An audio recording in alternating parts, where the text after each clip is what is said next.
Bonjour, on fait un rappel et consolidation.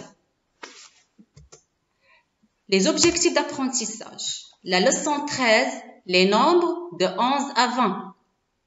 Les objectifs, lire, écrire et représenter les nombres de 11 à 20. Deuxième objectif, identifier les unités et les dizaines.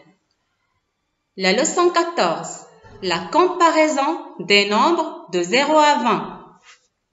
Les objectifs, lire, écrire et représenter les nombres de 0 à 20. Deuxième objectif, comparer et ordonner les nombres de 0 à 20. La leçon 15, solides et figures géométriques. Les objectifs de la leçon, c'est reconnaître et nommer les solides. Reconnaître les figures géométriques planes usuelles. Par exemple, un carré, un rectangle, un triangle, un rond. La leçon 16. Technique usuelle de l'addition des nombres de 0 à 20. Les objectifs, reconnaître la technique usuelle de l'addition sans retenue. Poser et effectuer des additions sans retenue. Résoudre des situations additives.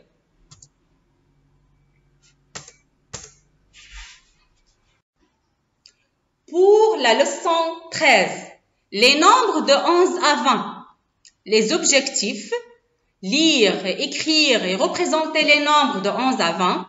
Identifier les unités et les dizaines.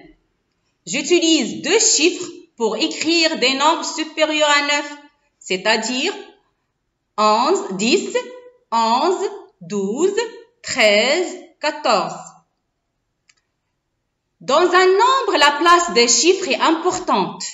Le chiffre le plus à droite s'appelle celui des unités. Et à sa gauche, on trouve celui des dizaines. Préparez-vous. Un test oral. Calcul mental. Je complète les écritures des nombres. 10 égale 1 plus combien? 10 égale 5 plus combien? 8 égale 3 plus combien? 7 égale 4 plus combien? Comment utiliser un tableau de numération? Pour connaître les chiffres des unités, dizaines, on peut s'aider d'un tableau de numération. Veut dessiner un tableau dans un cahier de maison. Par exemple, la première colonne, c'est qui représente dizaines. La deuxième colonne qui représente des unités. Par exemple, un nombre 11. Vos classes, c'est combien de dizaines? Oui, une dizaine. Combien d'unités? Une unité.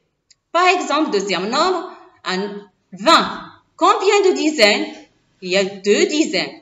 Combien d'unités? 0. 0 unité.